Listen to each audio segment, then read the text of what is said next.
నమస్తే, welcome to CM progress report. సుపరిపాలనలో ముందడుగు. అది ఈ పాలన కాలమంతా కొనసాగాలంటే ఎలాంటి నిర్ణయాలు తీసుకోవాలన్న దానిపై ఫోకస్ చేశారు సీఎం చంద్రబాబు. ఏడాది కాలంలో సంక్షేమాభివృద్ధిపై ఒక అవలోకం చేసుకుంది చంద్రబాబు నాయకత్వంలోని కూటమి ప్రభుత్వం. వచ్చే ఏడాది లక్ష్యాలపైన దృష్టి సారించారు. అంతేకాదు, ఇటువైపు సంక్షేమం, అటువైపు అభివృద్ధి. దానికి తోడు మన ప్రత్యర్థులు ప్రకటిస్తున్న పాలన 2.0 అయితే తనది ప్రస్తుతం 4.0 అంటే అడ్వాన్స్డ్ వెర్షన్. మరి వెనక్కి వెళ్తారో లేక ముందుకు వెళ్తారో తేల్చుకోవాల్సింది మీరేనంటున్నారు సీఎం చంద్రబాబు. ఆ వివరాలేంటో ఇప్పుడు చూద్దాం.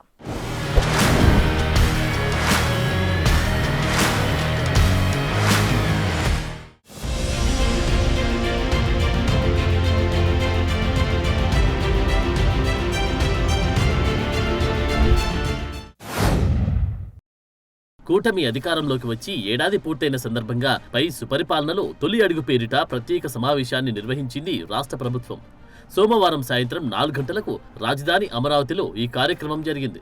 వెలగపూడి సచివాలయం వెనుక ప్రత్యేక వేదికపై ఈ సమావేశాన్ని నిర్వహించారు. కూటమి అధికారంలోకి వచ్చి ఏడాది పూర్తయిన జూన్ 12వ తేదీనే ఈ కార్యక్రమం నిర్వహించాలని భావించిన అహ్మదాబాద్ సమీపంలో జరిగిన ఘోర విమాన ప్రమాదం దృష్ట్యా వాయిదా వేశారు. ఈ సమావేశంలో ఏడాదిలో చేపట్టిన పాలనా సంస్కరణలు, తీసుకొచ్చిన మార్పులు, అందించిన సంక్షేమం, రాష్ట్రాభివృద్ధికి చేసిన కృషిని సమీక్షించుకునేలా ప్రభుత్వం ఈ కార్యక్రమాన్ని నిర్వహించింది. వచ్చే 4 ఏళ్లలో ప్రజల ఆకాంక్షలు నెరవేర్చడంతో పాటు అభివృద్ధి లక్ష్యాలను ఎలా సాధించాలన్న అంశంపై ప్రధానంగా దృష్టి పెట్టారు. అమరావతిలో జరిగిన ఈ కార్యక్రమానికి అన్ని జిల్లాల కలెక్టర్లు, ఎస్పీలు, హెచ్ఓడీలు, సెక్రటరీలు, ఎమ్మెల్యేలు, మంత్రులు, ఎంపీలు హాజరయ్యారు.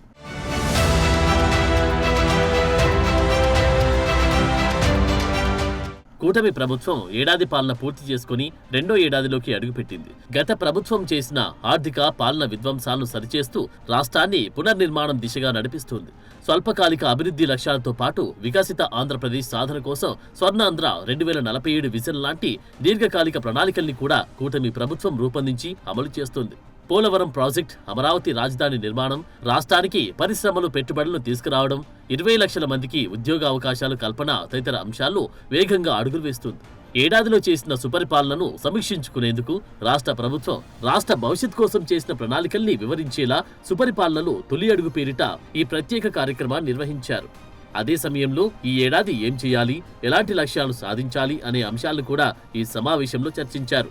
గతేడాది ప్రోగ్రెస్ రిపోర్ట్ వివరిస్తూ ఈ ఏడాది చేపట్టే కార్యక్రమాలను ఈ సమావేశంలో చర్చించారు. టెక్నాలజీ, నాలెడ్జ్ని హెల్త్ విషయంలో, అగ్రిటెక్ విషయంలో, లేకపోతే విద్య విషయంలో ఖర్చు పెడతానంటున్నారు. ఇక్కడ మనం తీసుకొచ్చే విధానం మీరు చూస్తే పీపీపీ మోడల్లో హై నెట్వర్త్ ఉండే 10%, లాస్ట్ మైల్లో ఉండే 20%ని అడాప్ట్ చేసుకోవాలి. బాధ్యత తీసుకోవాలి, మెంటరింగ్ చేయాలి, సమయానికి సజెషన్స్ ఇవ్వాలి, హ్యాండ్ హోల్డింగ్ ఇవ్వాలి. ప్రజల్ని ఒక క్యాపిటల్గా చూసుకొని తద్వారా మనం పనిచేయగలిగితే, సరైన సమయంలో సరైన సహాయం చేయగలిగితే దానివల్ల పైకొచ్చే అవకాశం వస్తుంది. 2025-2030 మధ్య కాలంలో ఏరోస్పేస్ అండ్ డిఫెన్స్ పాలసీ 4.0పై సచివాలయంలో ముఖ్యమంత్రి చంద్రబాబు సమీక్ష నిర్వహించారు. వచ్చే 5 ఏళ్లలో 1,00,000 కోట్ల పెట్టుబడులు ఈ రంగంలో ఆకర్షించాలని లక్ష్యంగా నూతన పాలసీ రూపకల్పన చేయాలని సూచించారు. క్లస్టర్ల వారీగా రాష్ట్రంలోని వివిధ ప్రాంతాల్లో ఏరోస్పేస్, డిఫెన్స్ పరిశ్రమల ఏర్పాటుకు ప్రణాళికలు రచించేలా ఏర్పాట్లు చేయాలన్నారు. ఈ రంగంలో ఇప్పటికీ రాష్ట్రంలో 23 సంస్థలు 22,000 కోట్ల పెట్టుబడులు పెట్టినట్టు చెప్పారు. ఈ సమీక్షలో మంత్రులు టీజీ భరత్, కొండపల్లి శ్రీనివాస్తో పాటు ఇతర ఉన్నతాధికారులు పాల్గొన్నారు. తెలుగు రాష్ట్రాలు బాగుండాలంటే గోదావరి నీళ్లు వాడుకోవాలన్నారు ఏపీ సీఎం చంద్రబాబు. 2 రాష్ట్రాలకు అవకాశముందని, గోదావరిలో ఏటా 3,000 టీఎంసీలు సముద్రంలోకి పోతున్నాయని అన్నారు. ఎంత వాడుకున్నా ఏపీ 200 టీఎంసీలు, తెలంగాణ 200 టీఎంసీలు మాత్రమే వాడుకోగలమని అన్నారాయన. సరిగ్గా ఇదే సమయంలో రాజకీయ ముసుగులో నేరాలు చేస్తామంటే కుదరదని, గంజాయి పెంచినా, సేవించినా, అమ్మినా అదే చివరి రోజు అవుతుందని అన్నారు. గత పాలకులు ఈ విషయంపై ఒక్కరోజు కూడా రివ్యూ చేయలేదని మండిపడ్డారు సీఎం చంద్రబాబు.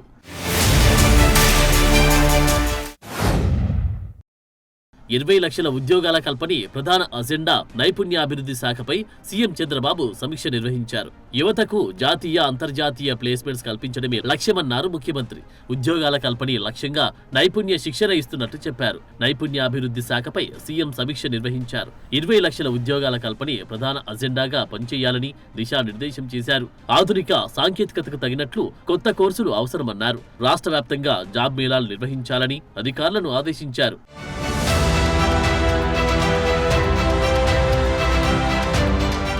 ఆర్టిఫిషియల్ ఇంటెలిజెన్స్ ఉపయోగించి రాష్ట్రంలోనూ దేశంలోనూ ప్రపంచవ్యాప్తంగా ఉద్యోగ అవకాశాలు ఎక్కడ ఉన్నాయో తెలుసుకుని నైపుణ్యం పోర్టల్లో పొందుపరచాలని ఆదేశించారు. యువతను కూడా నైపుణ్యం పోర్టల్లో నమోదు చేయించడం ద్వారా ఎక్కడెక్కడ ఉద్యోగ అవకాశాలు ఉన్నాయనే సమాచారం ఎప్పటికప్పుడు వారికి అందేలా చూడాలన్నారు. యువత తమ వివరాలు నమోదు చేయగానే ఆటోమేటిక్ గా వారి రెజ్యూమ్ రూపొందించేలా పోర్టల్ను డిజైన్ చేయాలని చెప్పారు. ఇప్పటికే రాష్ట్రంలో 9.5 లక్షల కోట్ల మేర పెట్టుబడులకు ఒప్పందం చేసుకున్నామని, వీటి ద్వారా 8.5 లక్షల మందికి ఉద్యోగాలు వస్తాయని అన్నారు. ఇప్పటికే మంగళగిరి నియోజకవర్గంలో పైలట్ ప్రాజెక్టుగా చేపట్టిన నైపుణ్య గణనకు సంబంధించిన వివరాలను ముఖ్యమంత్రికి వివరించారు అధికారులు.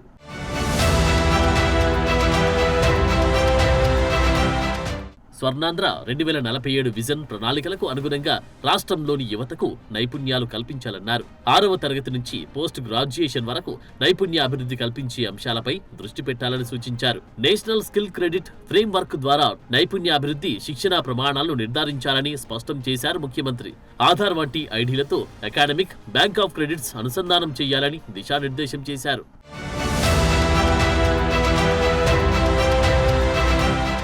కూటమి ప్రభుత్వం అధికారంలోకి వచ్చాక రాష్ట్ర వ్యాప్తంగా 175 నియోజకవర్గాల్లో 1164 జాబ్ మేళాలు నిర్వహించగా ఇప్పటి వరకు 61,991 మందికి ఉద్యోగాలు లభించినట్టు సీఎంకు రిపోర్ట్ చేశారు మంత్రి నారా లోకేష్.